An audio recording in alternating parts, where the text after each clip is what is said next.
महाराज भगवान के पार्षद आए, क्योंकि बहुत भजन किया था इन दोनों ने, आकर के इनको वैकुंठ लोक में ले गए। जीवन भर इन्होंने सूर्य की आराधना की थी, सुकर्म किए थे। भगवान कहते हैं देवी सत्यभामा इसी से मैं इन पर प्रसन्न हो गया था। शिव, सूर्य, गणेश, विष्णु, दुर्गा, इनकी उपासना करने वाले प्राणी मेरे लोक को ही प्राप्त होते हैं। बहुत ध्यान से श्रवण करिए, कोई भेद नहीं है।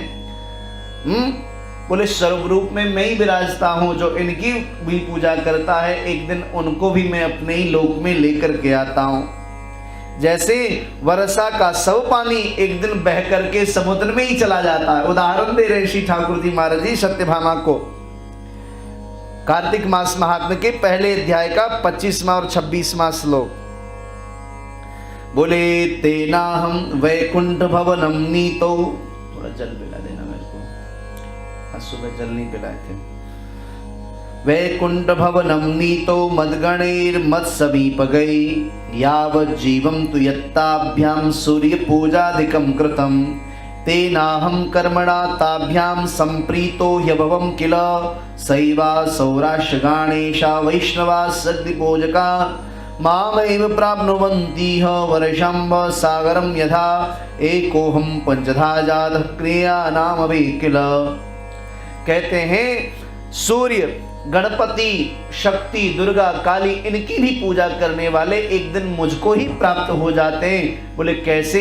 बोले नदियां कितनी भी अलग अलग बहती रहे लेकिन एक दिन वो जाकर के समुद्र में ही मिल जाती हैं। ऐसे एक दिन उस जीव को मैं अपने धाम में बुला लेता हूं। भगवान सत्यभामा को कह रहे हैं एकमात्र होता हुआ भी मैं काल कर्म के भेद से 5 तरह का हूं।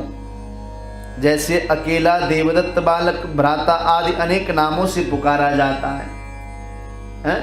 एक मैं अलग अलग नामों से, मैं मुझे कोई भाई कहता है, कोई गुरु जी कहता है, कोई भैया, कोई महाराज, अलग अलग एक व्यक्ति के अनेक नाम। स्वर्ण एक है लेकिन उसी को हम कभी कुंडल कहते हैं, तो कभी हार कहते हैं, तो कभी अंगूठी कहते हैं, लेकिन है सब स्वर्ण ही।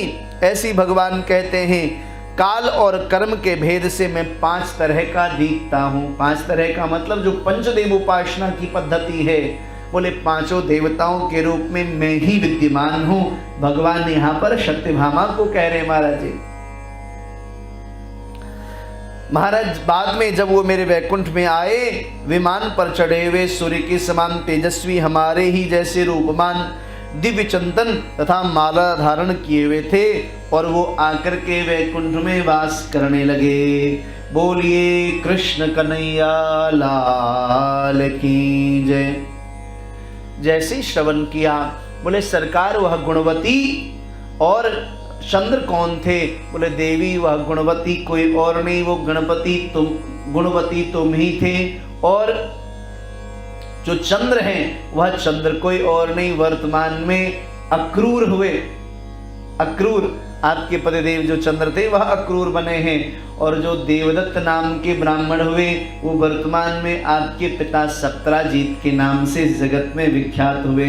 बोले सरकार बाद में मैंने वैकुंठ में ऐसा कौन सा पुण्य कर्म किया कि हमारे पूज्य पिताश्री जो मर्त्यलोक में रह गए थे वह सप्तराजीत बन गए और हमारे पूज्य पिता, हमारे पतिदेव अक्रूर, चंद्र जो हैं अक्रूर बन गए और मैं गुणवती सत्यभामा के रूप में द्वारिका में आई। आखिर ऐसा कैसे हुआ? कृपा करके बताइए।